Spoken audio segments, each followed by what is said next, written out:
제 이름은 오영일입니다.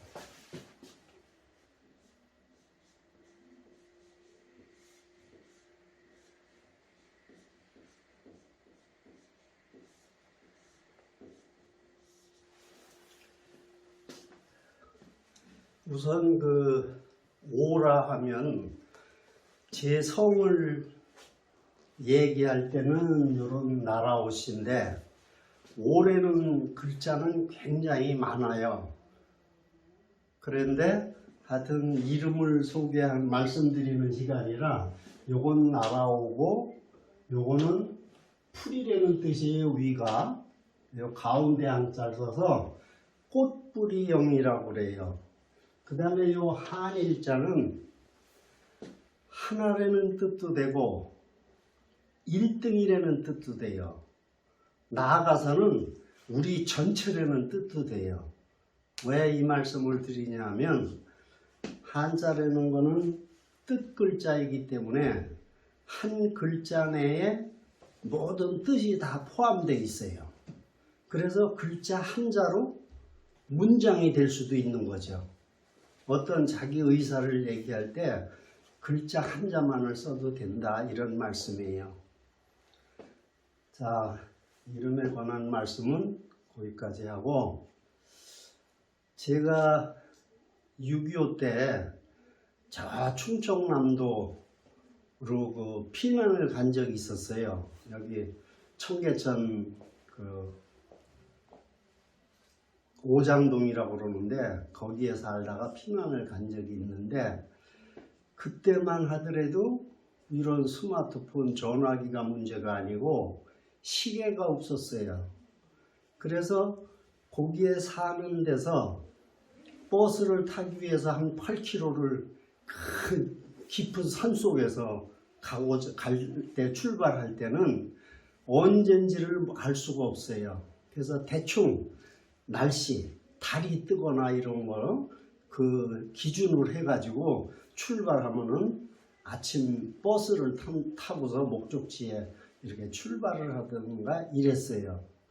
왜 갑자기 6.25 때 시계 없는 말씀을 드리냐 하면은, 아주 옛날에는 우리가 이렇게 대화할 수 있는 말도 없었겠죠.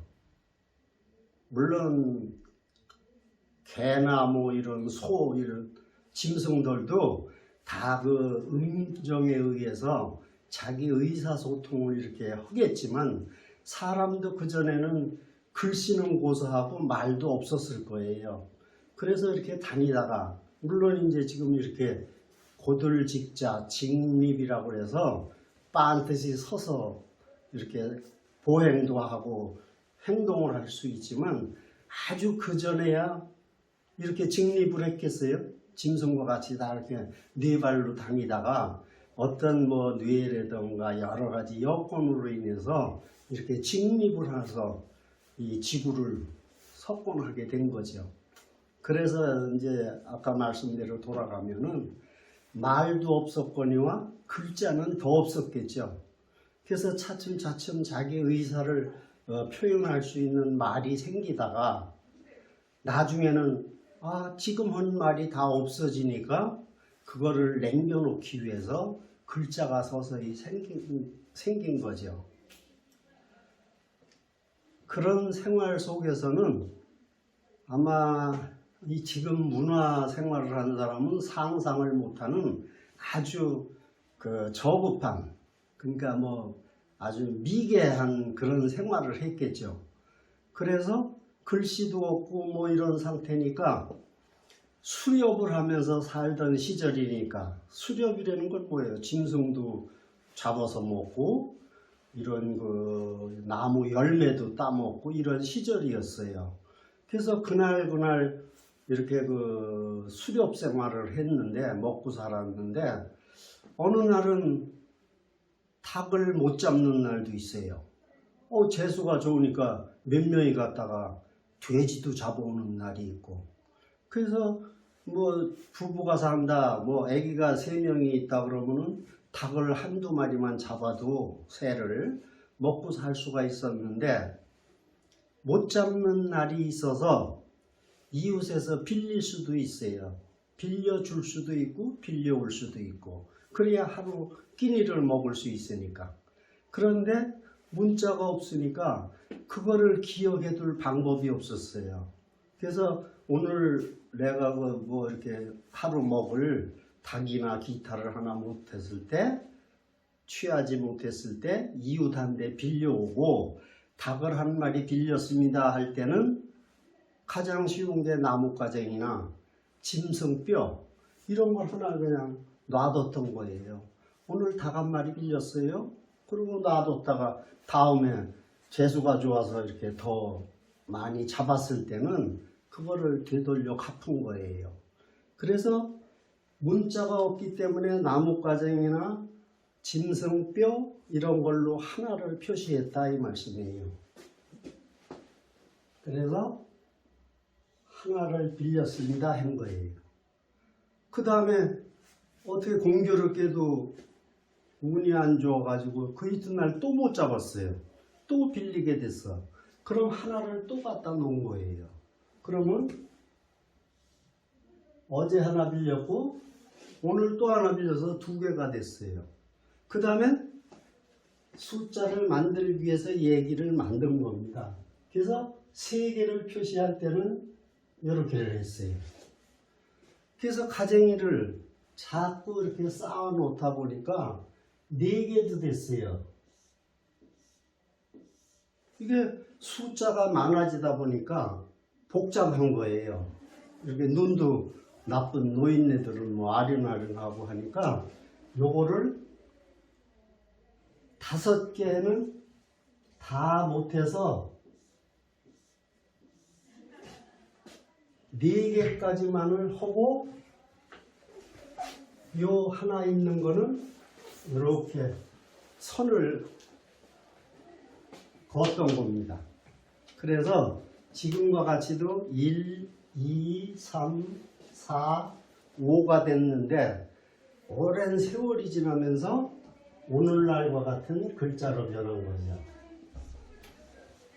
이렇게. 그 다음에 숫자가 6, 7, 8, 9, 10은 복잡한 걸 2번씩이나 하니까 가로 세로로 이렇게 만들었던 거예요. 여자 스페이스나 이렇게 요 정도면 되겠어요? 네. 그래서 이제 세월이 지나면서 더 숫자 개념이 많아지면서 100, 1000만이 생겼는데 오늘은 첫 시간이기 때문에 100, 1000만은 다음 시간에 다시 말씀드리도록 하겠어요.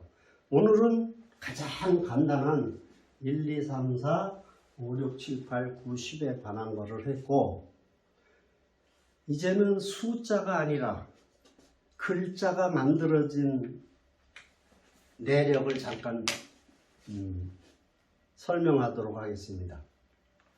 글자 중에 한자 중에 가장 간단한 자에 속하는 것이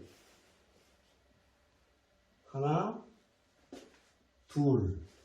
이게 무슨 자일까요? 사람. 예, 사람 인자예요. 근데 왜 사람 인자가 이렇게 됐느냐? 사람은 이렇게 직립을 하고 서서 다녀요. 근데 다른 동물들은 사람을 제외하고는 전부 4발로 다녀요, 대개. 그 다음에 날짐승들, 날아다니는 짐승들은 다리가 있고 2 다리는 날개로 변화가 돼가지고 2 발로 걸으면서 날개로 걷게 됐어요. 근데 날짐승이 아닌 일반 이 짐승들은 사람을 포함해서 사람이 뭐 짐승은 아니지만 하여튼 동물은 4발로 다니게 돼 있어요. 개든 뭐 돼지, 소, 뭐 코끼리건 뭐 어떤 동물이든지 4발로 다녀요.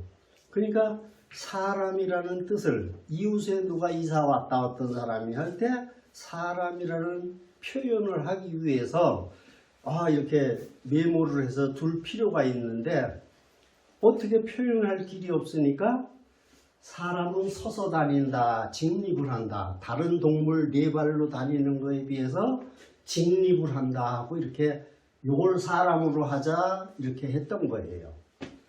근데 이렇게 가만히 보니까 나무도 이렇게 쭉쭉 뻗고 이렇게 곧장 하나로 된 것이 많이 있었어요.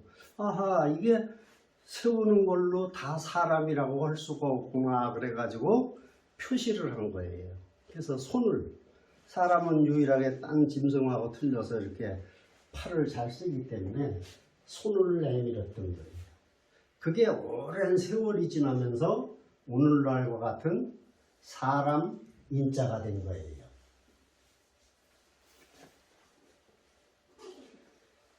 그 다음에 사람이 있으면 우선 그 가정을 의미하게 되고 가정에는 아기들이 태어나죠.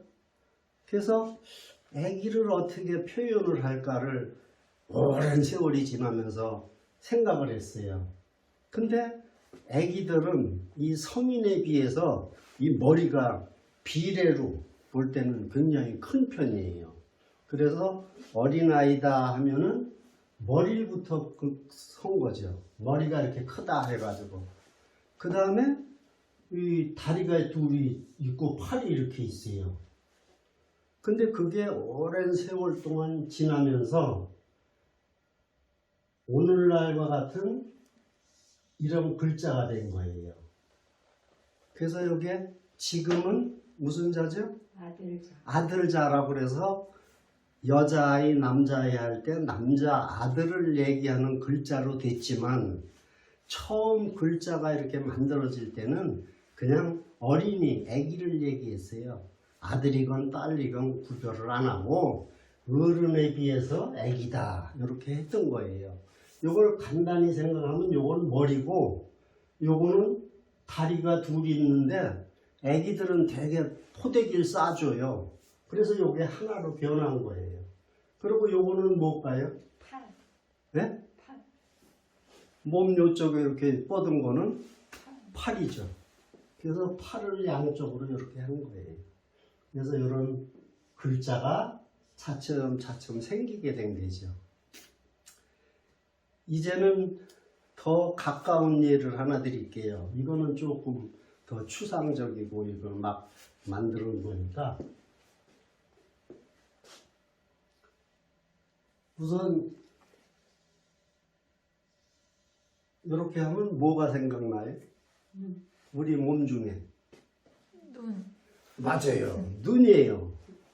그 눈을 이렇게 했는데 여기에다 눈동자까지 하니까 더 눈같이 이렇게 금방 표현이 됐어요. 근데 옛날 이 글자가 만들어지던 당시에는 이렇게 좋은 펜, 쓸 수 있는 연필, 종이 이런 게 없었죠. 그래서 나무 가쟁이나 짐승 뼈로 이렇게 땅이 나왔다 그릴 때 이 곡선은 굉장히 어려웠던 거예요. 그래서 곡선은 대부분 직선으로 다 변해요. 그러니까 이 눈 윗부분은 이렇게 똑바로 한 거예요. 밑에 부분을 또 똑바로 한 거예요. 그 다음에 여기 다 맥혔으니까 이렇게 맥힌 거예요.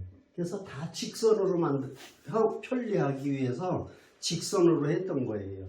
그 다음에 눈동자를 표시하기 위해서 이렇게 눈동자를 한 거예요. 이게 무슨 자죠? 눈목. 늑사 같으지만 나중에는 이걸 다 일으켜 세워요. 일으켜 세워서 하나, 둘, 셋, 넷, 다섯 이렇게 만들었어요. 그래서 모든 글자는 지금 보면은 옆으로 긴 이렇게 1, 2 이런 자들은 열외고 다 세로로 긴 글자로 변했어요. 모든 한자 글자들이. 근데 거의 이렇게 정사각형에 가까운데 약간 요 길이보다는 요 길이가 긴 데에다 글자를 넣게 됐어요. 그래서 오늘날 눈목이 된 거예요. 이런 모양이 이렇게 곡선이 힘드니까 직선으로 만들었다가 그걸 다 이렇게 세워놨어요. 모든 글자는. 그럼 왜 이렇게 세워놨을까요? 옛날에는 아까 말씀드린 것처럼 이런 기록을 할 수 있는 좋은 종이가 없었어요. 그래서 우리 얼마 전까지에 텔레비 드라마를 보더라도 저 국경 밖에서 오랑캐가 누가 쳐들어왔다고 그래요. 그럼 거기에서 지키던 그 병졸이 그냥 급하게 말을 타고 와가지고 중앙정부에 보고를 했어요. 지금처럼 뭐 전화가 있는 것도 아니고 그때는 직접 뛰어가거나 이런 방법밖에 없었기 때문에 와서 드라마에 보면 대나무를 손가락처럼 쭉 해서 다 이었어요. 그리고 대나무에다가 글씨를 썼던 거죠. 왜? 오래 가니까. 대나무가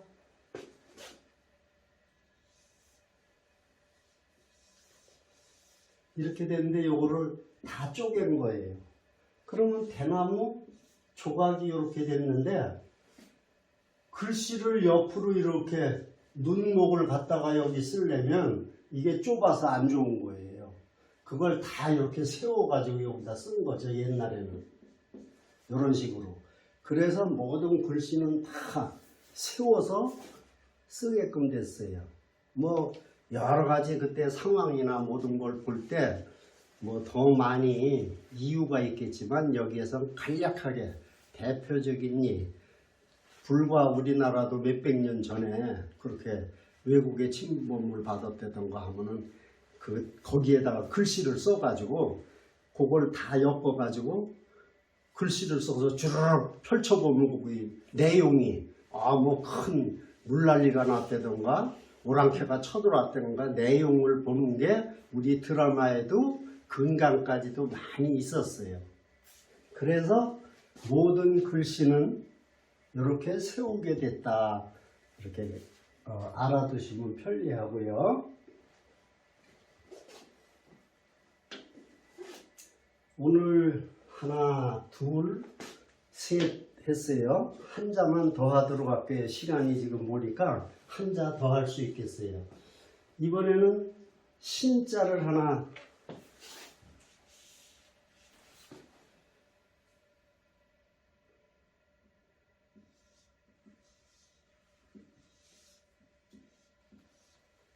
뭐 같을까요? 인산복. 네? 인산. 그냥 사람이라 생각하세요. 근데 배가 이렇게 뿔룩 튀어나온 거예요. 그러고는 남자보다는 여자가 임신했을 때 아기를 가진 모습이에요. 그거를 이렇게 그려가지고 글씨를 만든 거예요. 그래서 우에 있는 거를 머리라 하고 둘, 셋, 넷, 다섯, 여섯, 일곱 이렇게 하는 거예요. 요건 머리고 요건 배가 뿔룩한 모양을 간단하게 추려서 그림으로 만들었던 거죠. 그래서 요거는 몸신자예요. 그래서 몸신이라 하면 옛날에는 임신한 여자를 얘기했어요. 우리 어렸을 때도 임신한 뭐 딸이라든가 며느리라든가 누구한테는 몸 조심해라 그랬어요. 그게 요새는 몸신자가 된 거죠. 그래서 요거는 사람인, 요거는 지금 아들자가라고 돼 있는데 어린이라고 옛날에는 아들, 딸 구별 없이 썼다고 그랬어요. 그래서 요 근간에 여자, 여자가 새로 만든 거예요. 근데 이제 계집녀 하니까 음이 좋지 않다고 그래서 여자여라고 많이 근간에 부르는데 계집이라는 거는 집에 계신다고 그래서 계집이라고 그랬어요.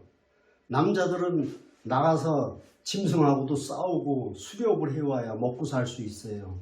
대신 여자는 집에서 생활을 해야 되기 때문에 계신다 그래서 계집녀라고 했었어요. 그래서 뭐 여자여라고 하는데 저는 아이 그거 굳이 그렇게 세월이 변했다고 그럴 거 없다고 저는 말씀드려요. 그래서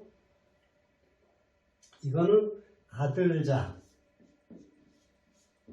그래서 근래 아들이라고 표현이 됐지만 옛날에는 어린이를 다 딸이건 아들이건 아들이라고 이렇게 표현을 했다 그러고 요건 눈이 이렇게 돼 가지고 눈 목자예요.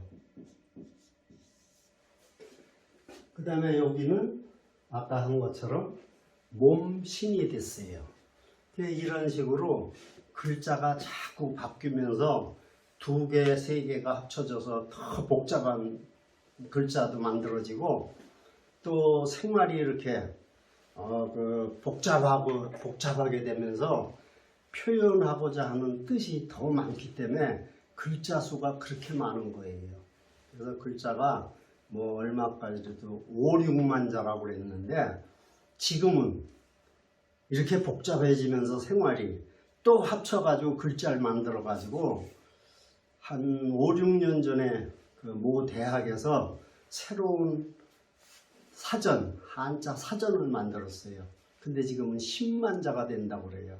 10만 자는 몇 대가 공부를 해도 다 할 수가 없어요. 그렇게 복잡한 거를 일개인이 다 할 수 없다 하는 것만 이렇게 하시고 이런 식으로 글자 어느 수준까지만을 하면 굉장히 편리합니다.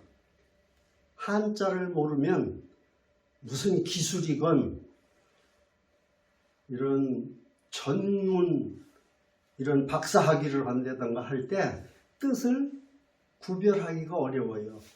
한마디 말씀 끝으로 오늘 내용은 끝내도록 하겠습니다.